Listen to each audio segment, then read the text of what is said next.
Hi Taya, how's it going? Good, how are you? Yeah, I'm great, thank you. Apart from the fact that you'll know because you're here, it's a little bit early, but that's not too bad. So I'm going to start off with a pretty general question. For me, Impact Wrestling right now is maybe more exciting than it's ever been, and several talents that I've spoken to have said that they feel there's a buzz in the locker room and really high morale. Is that something you feel too? And why do you feel it's exciting to be part of Impact right now? I definitely think that over the last 2 or 3 years, the fans, and obviously you've noticed this kind of evolution that has happened in Impact. You know, there was so many dark shadows from times past that kind of followed us into this new regime. But I feel like we've been able to shake that off and really show our resilience as a brand, as a company, and as a roster. And we have so many new and talented people on our roster that people really haven't gotten this chance to see before. And behind the scenes, the roster all supports each other and it's a positive environment where we all watch each other's matches. We all discuss, what's going on with one another. There isn't this kind of weird separation that I've heard that happens in other brands. And we're just allowed to be as creative as possible. And when you know that your bosses have this kind of confidence in you, that's when people thrive, and that's when people can put in their best work, because I can come with ideas and they can shut them down, or they can say, oh my god, that's amazing, and we run with it, and no one's to voice their opinions, and everyone's very supportive of one another. And I know that it helped me immensely this year in the growth of Taya Valkyrie as a character, from having my backstage segments being, agented by Jimmy Jacobs, and Gail presenting me with the opportunity to wrestle my way and do things, in my style, and really be open to my crazy ideas as an agent for our matches. It's just been a very wonderful, positive work environment. Yeah, and it definitely must be helping, because you're doing quite well right now. You're the longest reigning Knockouts champion of all time. So I need to ask, how much longer do you feel you can hold on to that title? Or what I should ask is there anyone that can dethrone you? I mean, are we talking in character? Because then I have to talk in character. The women that we have on our roster are some of the best in the entire world, if not the best. I think that this year I elevated this championship and made people talk about it more than they have in a very, very long time. I'm extremely proud of how I've carried myself as champion. I'm extremely proud of how I've taken it internationally and how I've represented, I believe, the women in our locker room and our company as a whole in the best way possible. Do I think someone can take it away from me? The second I start doubting myself is when that will probably happen. So I'm going to say no. I am the complete package. I have always brought 130 million% every time I'm in that ring.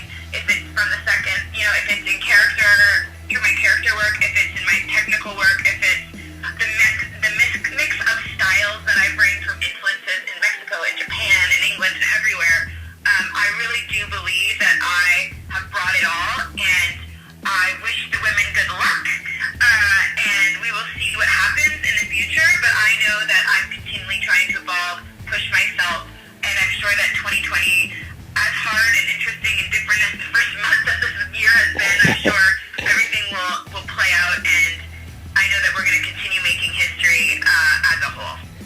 Definitely, and you mentioned making history there. You and one other woman in particular are making a lot of history right now, and that would be Tessa Blanchard, who recently won the Impact World Championship. Obviously she's been facing men. Is that something that you'd like to do more regularly, or would you even maybe like to face Tessa for the World Championship? Well, I've been facing men and doing intergender wrestling, honestly, since the very beginning of my career. Lucha Libre involved has intergender matches every single TV show, every single, in AAA you see it all the time, in these kind of mixed tag matches and even one-on-one situations that I have on Lucha Underground over the years. Yeah. I have been in the forefront of intergender wrestling. Some people seem to forget that, and maybe don't think that I'm capable of doing it. I'm not really sure, but I've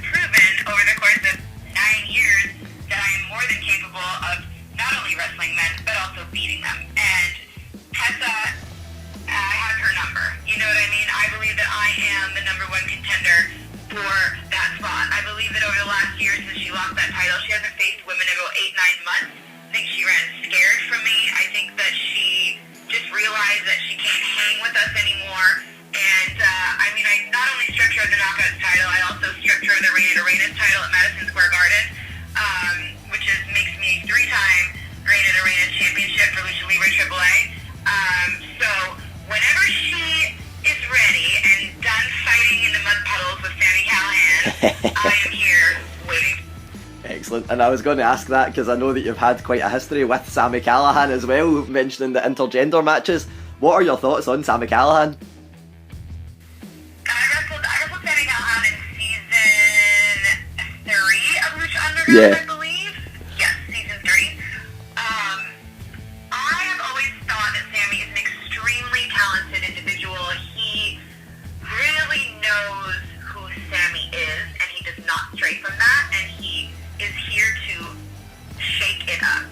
He is problematic. He creates controversy. He really pushes the boundaries, and I love that. I think that this is professional wrestling. Playing it safe character-wise, that's boring. I don't want a vanilla shake. I want a milkshake with the whipped cream, the sprinkles, the caramel sauce, and everything on top. I want crazy, and I think that that's what Sami Callihan brings to Impact Wrestling and to the wrestling world. And, his group that he has in OVE, too, has been, stirring things up, and I am waiting for my opportunity to punch Sami Callihan in the face again. Definitely, and you mentioned earlier that there's a lot of women doing amazing things in Impact right now. Obviously there's the likes of Jordan Grace, Tenille Dashwood, and a load of others that are doing great things. Who would you pick as the one to watch for this year?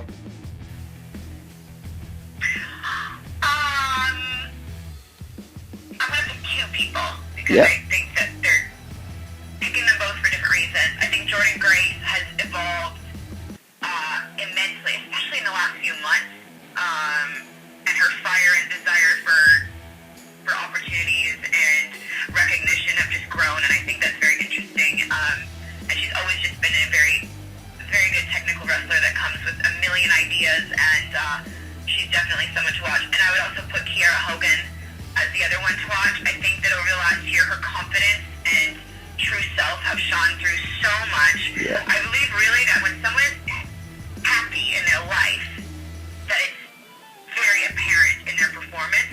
I know that even for myself, when I was going through a lot of things, it was very apparent in my performance, and as I'm in a very good and positive place in my life, I feel like that really resonates, Yeah. And I think that that's very true for Kiera Hogan, and I am just very excited to see the blue flame, the firefly grow in butterfly that she really is becoming, and I'm as entertained as all of you watching her, so I can't wait to see what she does. Definitely, and on the opposite end of that scale, there's a lot of veterans, or you would probably say legends in Impact right now, the likes of Rob Van Dam, Tommy Dreamer, Rhyno, Ken Shamrock. What's it like having those huge names working in the company? I mean, it's a little intimidating. I would be lying if I said it wasn't. But also it's great because you have these people that have this immense, years and years of experience that, as mentors, that you can go to and ask questions or ask for feedback, and they're all extremely supportive of every single one of us, and open to helping us, and they're really just a positive addition to our locker room. So, yeah, of course it's intimidating. It's Rhyno, you know what I mean? It's RVD. If anyone says otherwise, they're lying. But I just love that I can come to those people, and to people like Ken Shamrock, and talk to them and have these honest conversations about my work, and everyone is very supportive. Excellent, and I've got one final question. We've spoke about everyone else, so let's ask one last question about yourself. What can we expect from Taya Valkyrie in 2020? You can expect Wera Loca to be world champion. I've represented women's wrestling in 2019 to the best of my ability, and I will continue to do that moving forward. I want to speak for every single girl out there that was told no, that it can be done, and continue representing women in the forefront of this business.